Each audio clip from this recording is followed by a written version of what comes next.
बिल्कुल अपनी माँ की तरह जाहिल हो तुम। तीर से चुभते हुए ये शब्द मेरी सौतेली माँ के थे। मेरी जिंदगी शुरू होने से पहले उसी दिन खत्म हो गई जिस दिन मेरी माँ मुझे इस दुनिया में अकेला छोड़ गई। पिता गौतम गुलेरिया ने दूसरी शादी कर ली और मेरी सौतेली माँ को मेरा होना बिल्कुल भी बर्दाश्त नहीं था और इसका सबूत वो अक्सर मेरे गालों पर छोड़ देती थी। फिर बस यूं ही अपशब्द सुनते थप्पड़ खाते मैं बड़ी हुई।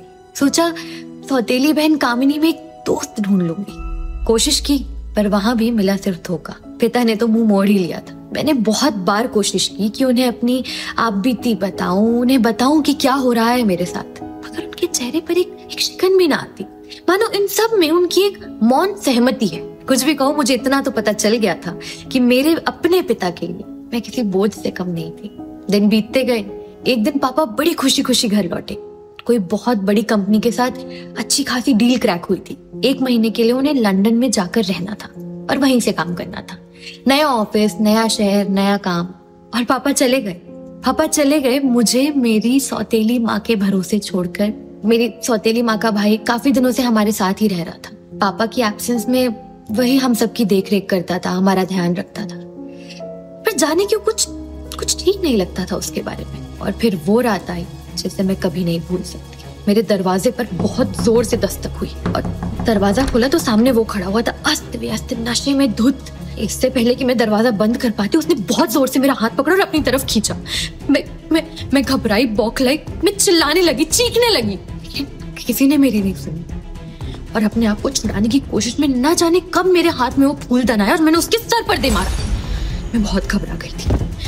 अपने आप को बचाने के लिए मैं कमरे से बाहर निकली और इतने में पता नहीं ना जाने मेरी सौतेली माँ आ गई और चीखने लगी कि कोई पुलिस को बुलाओ, इसने मेरे भाई को मार डाला।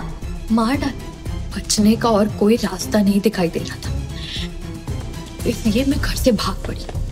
नंगे पैर, न फोन, न पैसे, न बैग, कुछ भी नहीं। मैं सिर्फ भागती गई और भागते भागते मैं शहर से दूर एक ढाबे में आकर रुकी। पैसों के नाम पर मेरे पास एक चांदी की अंगूठी के अलावा और कुछ भी नहीं था। मैंने सोचा कि ये देकर कुछ खाने के लिए ले लूंगी। जैसे ही मैं उस ढाबे के अंदर घुसी, गुलाब की भीनी भीनी खुशबू ने मुझे भिगो दिया।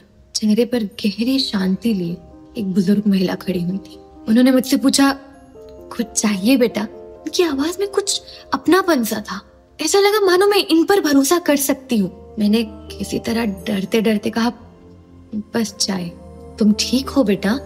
उन्होंने मुझसे पूछा और अपने आंसू रोकते हुए मैंने सिर्फ हाँ में सर हिला दिया। तभी कोई और अंदर आया। अधेड़ उम्र के ये व्यक्ति शक्ल से तो सज्जन लग रहे थे। उनकी बातों से पता चला कि वो ही इस ढाबे के ओनर हैं और जिन्होंने मुझे चाय दी थी वो उनकी पत्नी सुलेखा। दोनों पति पत्नी को शायद अंदाजा था कि मेरे साथ कुछ तो गलत हुआ है। सुलेखा आंटी ने अपने पति को इशारा किया और धीरे से मेरे पास आकर बैठ गई। बेटा, अगर तुम्हें किसी भी चीज की जरूरत हो ना तो हमें बताना। जाने क्यों तुम्हें देखकर मुझे मेरी बेटी याद आ गई, कहकर आंटी रो पड़ी। पुराने जख्म खुरीदना मैंने ठीक नहीं समझा, इसलिए मैंने कुछ भी नहीं पूछा। इनकी बेटी के बारे में कुछ भी नहीं। उनके बहते आंसू और विजय अंकल की आंखों से मुझे ये तो पता चल रहा था कि मेरी तरह वो भी जिंदगी से जूझ रहे। मैंने धीरे से सुलेखा आंटी को कहा, आंटी मुझे काम की तलाश है। आपके यहाँ पर कोई भी छोटा मोटा काम, बर्तन, झाड़ू, पोछा, साफ सफाई, कुछ भी, मैं कुछ भी करने को तैयार हूँ। बस रहने के लिए जगह चाहिए। और बस इस तरह शहर के सबसे बड़े व्यापारी गौतम गुलेरिया की बड़ी बेटी एक ढाबे में काम करने लगी।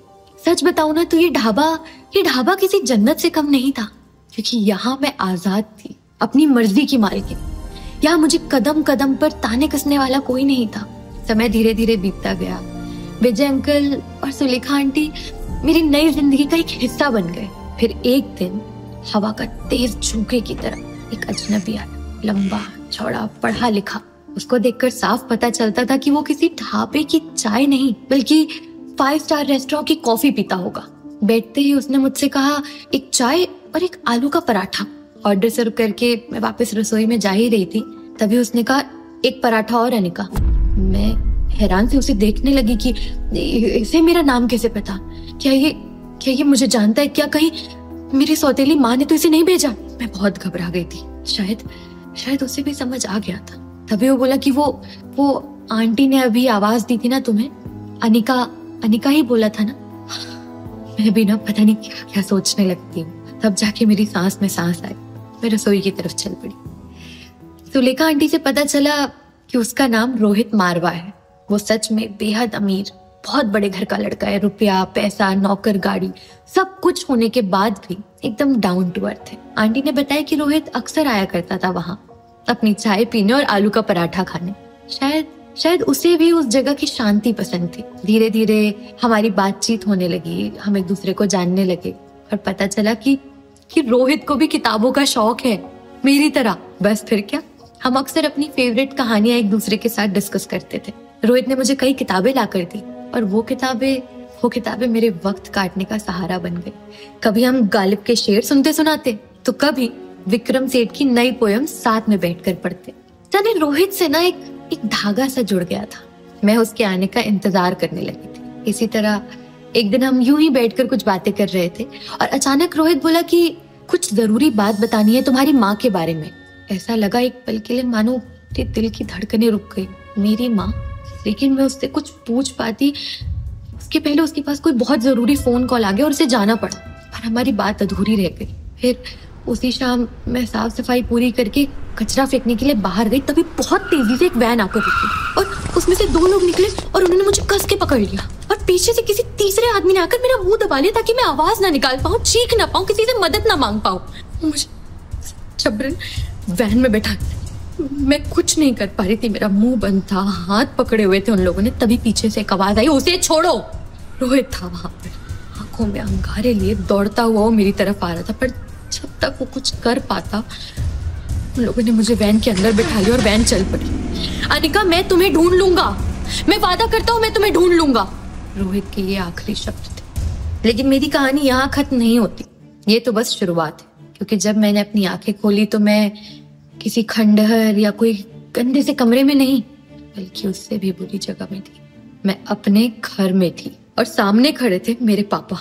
ये सब तुम्हारी माँ से शुरू हुआ था अनिका।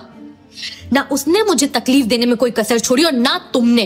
तुम अपनी माँ के जैसी ही हो और तुम अपनी माँ को जैसा समझती हो ना, उससे बेहद अलग थी अनिका। इतना कहकर पापा वहां से चले गए और मैं फिर वहीं अपने कमरे में कैद हो चुकी थी, अपनी पुरानी जिंदगी में वापस।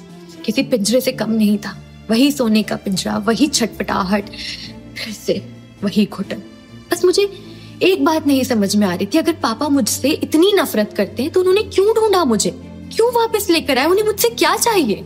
धीरे धीरे न जाने क्यों मेरी तबीयत बिगड़ने लगी। सुबह उठते ही जी घबराता था, कुछ खाने का मन नहीं करता था, उल्टियां रुकने का नाम नहीं ले रही हैं। समझ नहीं आ रहा था कि आखिर मुझे हो क्या रहा है। लेकिन मैं एक बात जानती थी, मुझे पता था, मुझे मालूम था कि मेरी फिक्र किसी और को नहीं है, किसी और को नहीं। इसलिए मैं एक दिन खुद ही हॉस्पिटल के लिए निकल पड़ी कि डॉक्टर को दिखाऊंगी, पता करूंगी क्या तकलीफ है और छुटकारा पाऊं इस तकलीफ से। डॉक्टर ने खून की जांच की और सोनोग्राफी की। सोनोग्राफी की रिपोर्ट जब मैं डॉक्टर के सामने लिए बैठी थी तब उन्होंने कहा, अनिका तुम प्रेग्नेंट हो, तुम्हारे गर्भ में जुड़वा बच्चे हैं।